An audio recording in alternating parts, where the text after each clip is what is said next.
we give you the facts. It's not what you think. Popeye Newsling, Young King, 1 yard, bless. Good morning, Popeye. Grandma watch Popeyes every morning and every night. What am I think? What am I think?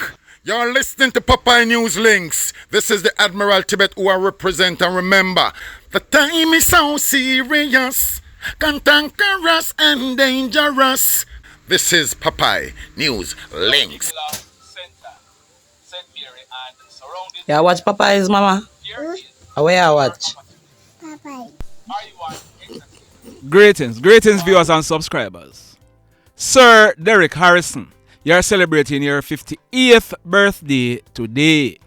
Your wife Sid, as well as your family at Williamsfield and Grange in the parish of Westmoreland, and your family in Lucy, they're asking us to bless you up on your special day.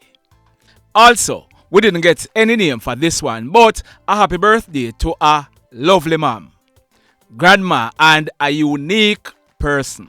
We are told that she is 1 in a million. Your family and friends, they are telling us to tell you that they love and appreciate you very much. Queen Angela, you are celebrating your birthday today. Your husband, John, he's asking us to bless you up on your special day. Now, let's hope that all three of you, you're going to be having a wonderful birthday, and may you live to see a whole heap more. Now, you would have heard the story I carried this morning. A man named Mr. Leroy Smith, he's almost 71 years old. He died at the Sangster International Airport yesterday. An eyewitness gave an account of what she saw. If you have not yet watched that video, I implore you to go back and watch it. There is the thumbnail on your screen, because at the end of this video, I'm going to be playing a voice note. That voice note was sent in by an emergency medical technician, or EMT. The person is going to be telling us what obtains as far as the ambulance service and the airport is concerned. You are not going to want to miss these revelations. Stand by for it. In this report, detectives at the St. Catherine South CIB office, they have arrested and charged Harvey Lloyd Dawkins. He is 59 years old and he's living at Mount Royal Estate in the Bridgeport area of Portmore in the parish of St. Catherine. Harvey has been charged with numerous counts of obtaining money by false pretense, operating an employment agency without a license, and breach of the Customer Protection Act. The allegations are that Harvey, he purported to be a man who had ties with the Ministry of Labour and the Canadian High Commission. He reportedly told persons that he can get them on the Canadian Overseas Work Program. The allegations are that in one case, Harvey, he collected over 6.5 million Jamaican dollars over a 6-year period from a baker who is now 38 years old. And our information is that the baker, he has all his receipts to show. In another case, he collected over 830,000 Jamaican dollars over a 3-month period from a 38-year-old security guard. And in another case, he collected over 160,000 Jamaican dollars from a 35-year-old case officer. In all the cases, the persons handed over their passports and other important documents to Harvey. At the end of the day, Harvey, he had no links and he was only scamming the persons. We are told that several persons, on learning that Harvey was in jail, they turned up at the Portmore police station to make reports because they too were scammed. Harvey, he'll be going to the courts shortly. In this next report, the Old Harbour police, they are searching for a taxi driver named John Thomas. He is wanted for the offense of wounding with intent. The allegations are that Friday night, August 30, about 9 o'clock, another taxi driver in his 30s, and John, they were at Seaview Avenue in the Old Harbour area when an argument developed with both of them. We are told that they both styled up each other. It is alleged that John, he said to the other taxi driver, "It's alright, Batty boy, watch what me I go do." The taxi driver, he drove off.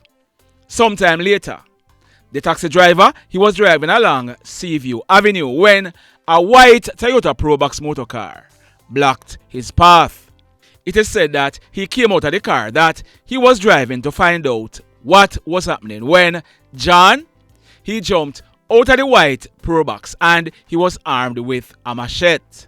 It is alleged that John, he chopped the taxi driver twice in his head and on his left arm and right hand. The taxi driver, he tried to run, but he fell and broke his right leg.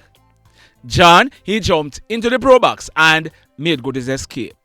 The taxi driver, he was assisted to hospital by a passing motorist where he was treated and admitted in a serious condition. So John, who had said, "Batty boy, watch what me I go do," he did carry out his threat and he's now wanted by the police.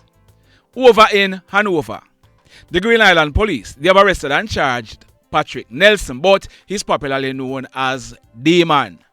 D-Man is 28 years old and he's living at Industry Cove in the Green Island area of Hanover. He has been charged for the offense of wounding with intent. The allegation is that on Monday night, July 8, about some minutes to 8 o'clock, D-Man, he was involved in a dispute with a 44-year-old man at Industry Cove. It is alleged that D-Man, he used an ice pick to inflict wounds to the man's left shoulder and the left side of his chest, causing serious wounds. D-Man, he then made good his escape. The man was rushed to hospital where he was admitted in a serious condition.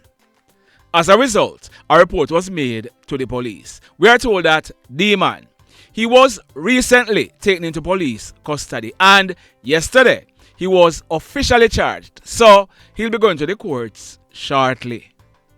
This next incident, it took place Tuesday night, September 3, about 10:30. It took place at Windsor in the St. Anne's Bay area of St. Anne.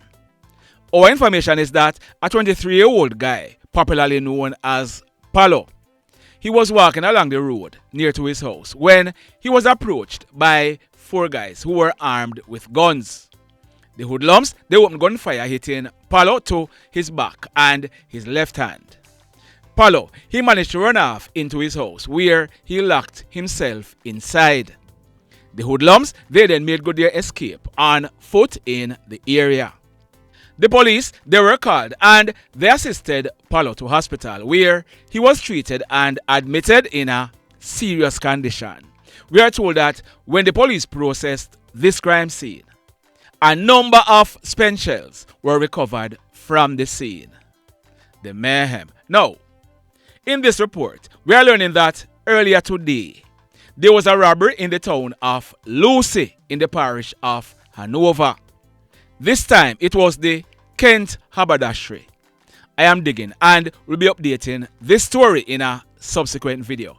Also, we are learning that there was a bike collision in the Green Island area of Hanover yesterday. As a result of that crash, that man on your screen, he died. His name is Mr. Oscar Roy Dias. He was 64 years old. In a subsequent video, I'm going to be updating this story also. But in this update, in yesterday's video, I told you about the killing of that man on your screen. His name is Mr. Fitzroy Wilson, but he was popularly known as Champy. Champy was 50 years old and he lived in the parish of Manchester. Champy, he was stabbed to death by one of those twins Saturday night, August 31 at Top Coffee Grove in Manchester. Both twins and other family members, they fled the area but they did not go far. They were hiding out at a place named Blue Mountain in Manchester. We are told that persons in the area saw them, but it was when I released their photos yesterday. Persons in the area became aware of who they really are. As a result, the police, they were called and they were picked up, and they are now in police custody. My guess is that the killer will remain in custody, and the sister who was not involved, she will be released. Intelligencers, big up on yourself. In this next update, I carried a report yesterday. It was about the killing of Odane Bennett, but he was popularly known as Biggs. I obtained his photo last night. There he is on your screen. He was 29 years old, and we are told that he operated a rent-a-car company.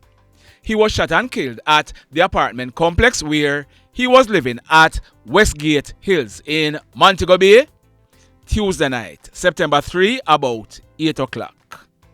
The mayhem. Now, in this next report, that guy on your screen, his name is Ackeem Bucknor, but he was popularly known as Dado. He was 25 years old, and he lived at Bobman Hill in the Lilliput area of St. James. Our information is that late Tuesday night into early yesterday morning, Wednesday, September 4, Ackeem and some family members, they went to a nightclub at Bamboland in the same Liliput area. They went there in a silver Toyota Crown motorcar. They spent some time in the club, and when they were ready to leave, about 4 o'clock yesterday morning, they walked to the Toyota Crown motorcar when they were approached by hoodlums who were armed with guns. Everyone tried to run away, but the hoodlums, they held on to Ackeem. The other family members, they ran away, escaping from the hoodlums. The hoodlums, they then dragged Ackeem into a lane where they put him to kneel down, and at point blank range, pure bullets. The hoodlums, they pumped bullets into Ackeem's right eye and the left side of his neck. He died on the spot. The police, they were informed, and when they processed this crime scene, a number of spent shells were recovered from the scene. The mayhem. So let me ask you something. Let me ask you something. Have you hit on the love button as yet? If you have not yet done so, remember to hit on it. Also, if you are over here watching our videos and you have not yet subscribed, hit on the subscribe button. As also, hit on the notification bell. Then click all, so that whenever we drop a new video, you'll be one of the first to be notified. In the final story for today, this one, we are told, is as a result of a love triangle. We are told that an 18-year-old guy, he got involved with a female, but that female was already involved in a relationship. The female, she decided to settle down with the 18-year-old who she was now in a relationship with. There he is on your screen. His name is Ramesh O'Connor, and he was living in the Burn Savannah area of Westmoreland. The female, we are told, she was living in the Pearl River area of Hanover, and she had some things there, and she wanted her current boyfriend to assist her in moving them. Our information is that Tuesday night, September 3, Ramesh and one of his friends, his name is Omarion, and he's also 18 years old. They both journeyed to Pearl River Tuesday night with the female. Word on the street is that they were confronted by a guy who pulled a gun on them and told them that if them come back to the area, they would be killed. We are told that yesterday, Omarion and Ramesh, they decided to go back to Pearl River with the female, but they checked their friend JJ to accompany them. There is JJ on your screen. His correct name is Jael J. Tomlinson.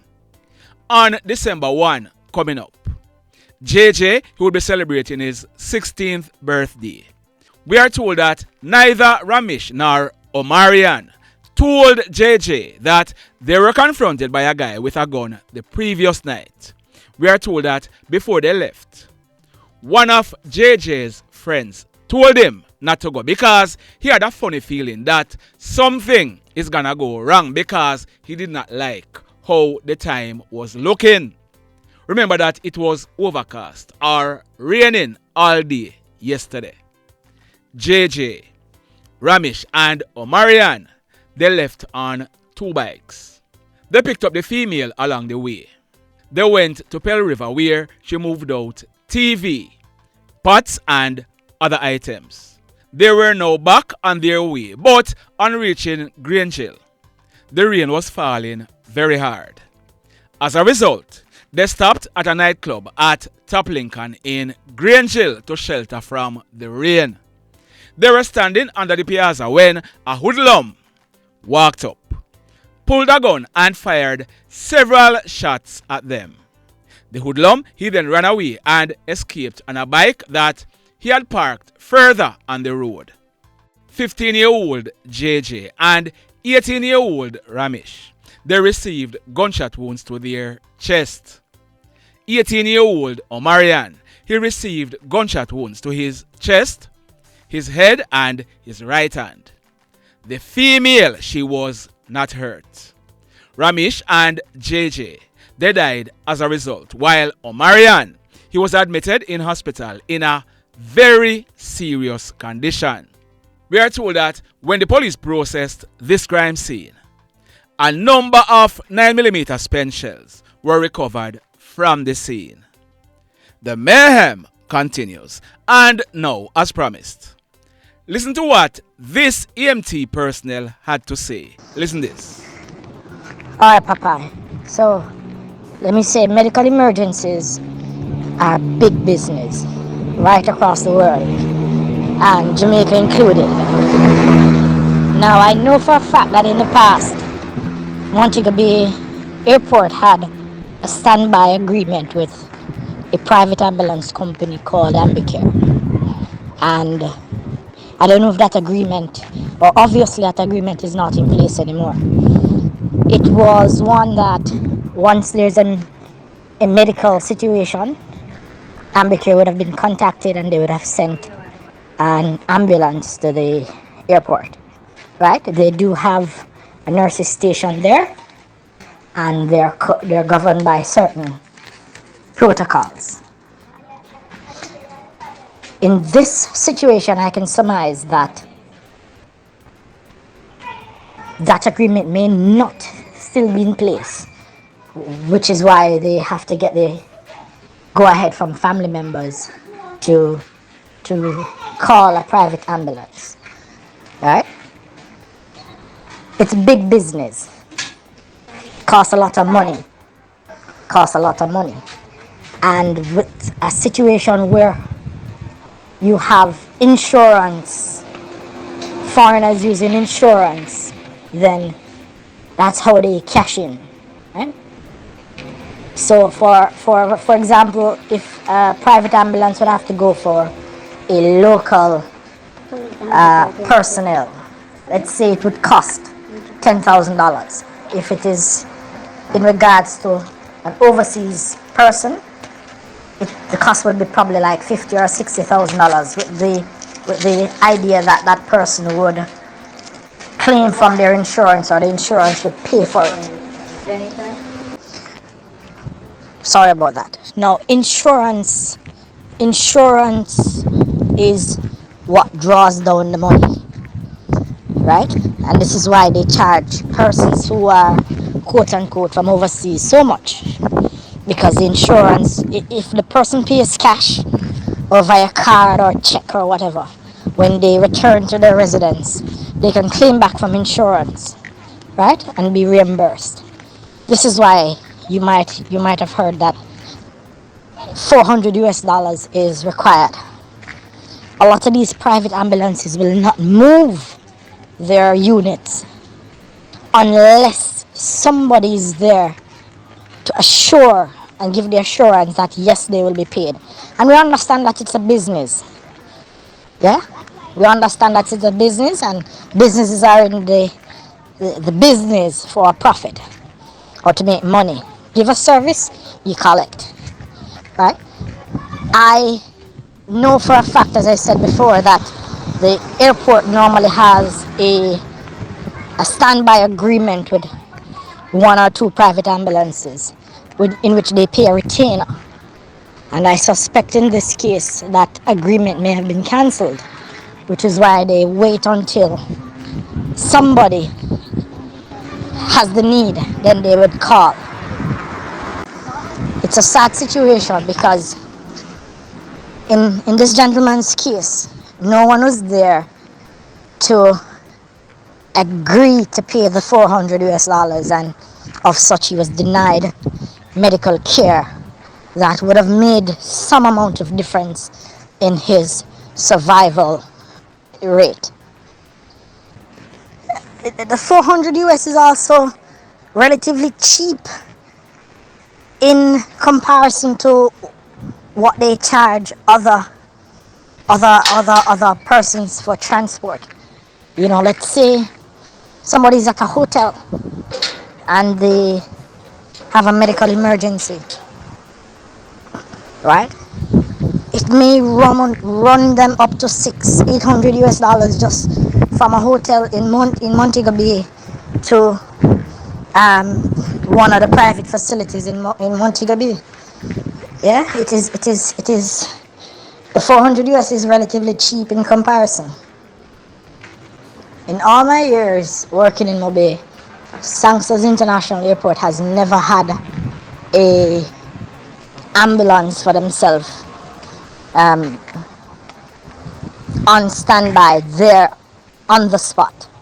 They have a nurse's station, they have a fire representative, but as in most cases in our country, EMS services are looked down on.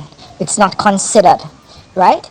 And if you check the stats right around the world, the ability to transport a patient having a medical emergency greatly improve their chances of survival.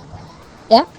They've never had that. What they've had is a standby agreement in which an ambulance will have to travel about 10 minutes away to get to a patient at Sangster's International, and for the emergency medical technicians to start their assessment and try to treat and stabilize that patient within 15 minutes, and then travel another 15 to 20 minutes to get to a medical facility. Now, right then and there, you're looking at about half an hour. Right? You're looking at about half an hour that person has been outside of the loop for them to get that specialized need and care that they might so desire. Blessed love, everybody. Tell a friend for tell a friend for tell a friend about Popeye Newslink and PNL Blog TV. Like, subscribe and share.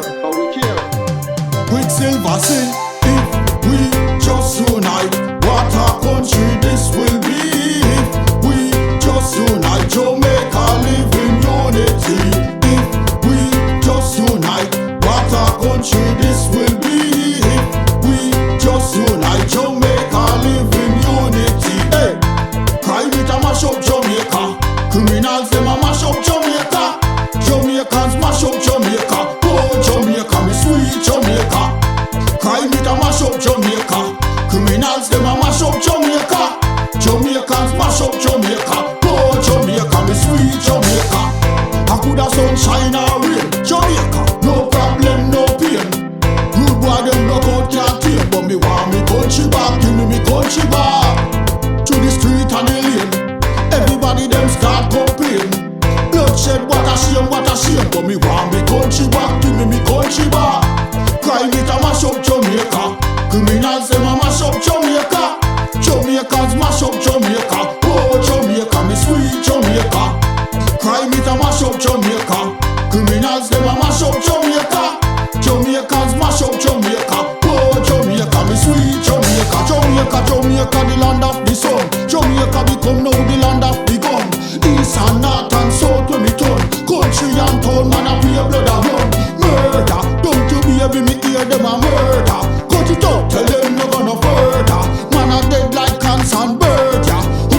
them a word,